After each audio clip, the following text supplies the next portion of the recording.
नहमदुहु व नुसल्ली अला रसूलिहिल करीम। एक दफ़ा हुज़ूर अक़दम सल्लल्लाहु अलैहि वसल्लम मस्जिद नबी में तशरीफ़ लाए और आपने सहाबा कराम को भी अपने पास जमा कर लिया मिंबर के करीब।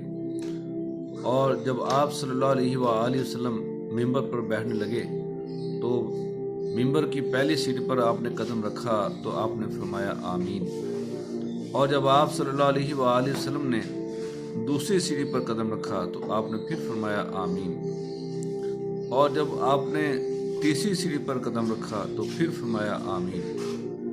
तो सहाबा कराम ने बाद में आपसे ये पूछा कि या रसूलुल्लाह सल्लल्लाहु अलैहि वसल्लम, आज हमने एक अजीब बात देखी कि जब आप मिंबर पर जलवा अफरोज़ होने लगे तो आपने जो है आज 3 बातें जो है आमीन आपने फरमाई, ये हमें बता दीजिए क्या था।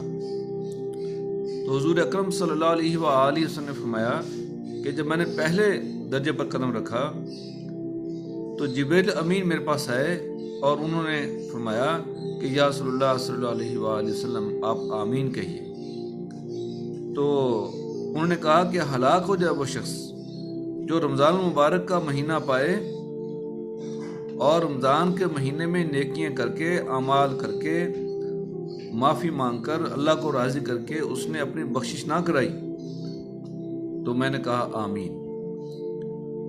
दूसरे दर्जे पर जब मैंने कदम रखा तो जिब्रील अमीन ने कहा कि या रसूलुल्लाह सल्लल्लाहु अलैहि वसल्लम, हलाक हो जाए वो शख्स जिसके सामने आप सल्लल्लाहु अलैहि वसल्लम का नाम लिया जाए और वो आप पर दरूद ना पढ़े सल्लल्लाहु अलैहि वसल्लम।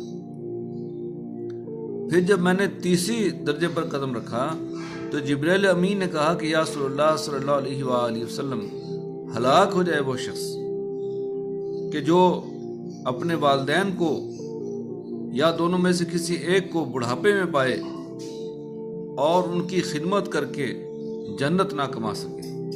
तो मैंने कहा आमीन। तो जो है ये तीनों बड़ी अहम बातें हैं।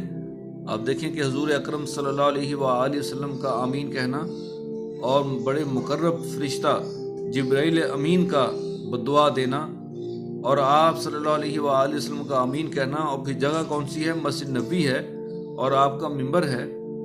तो ये बहुत अहम बात होगी। यानी तीनों चीज़ें गोया के कबूल ही कबूल हैं।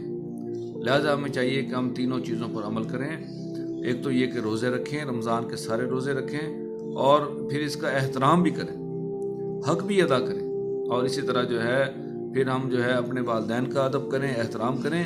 और जब भी हज़रत मोहम्मद सल्लल्लाहु अलैहि वसल्लम का नाम लिया जाए तो सल्लल्लाहु अलैहि वसल्लम दुरूद शरीफ पढ़ें। ये मुख्तसर तरीन दुरूद शरीफ है, वरना दुरूद इब्राहिमी पढ़ना चाहिए।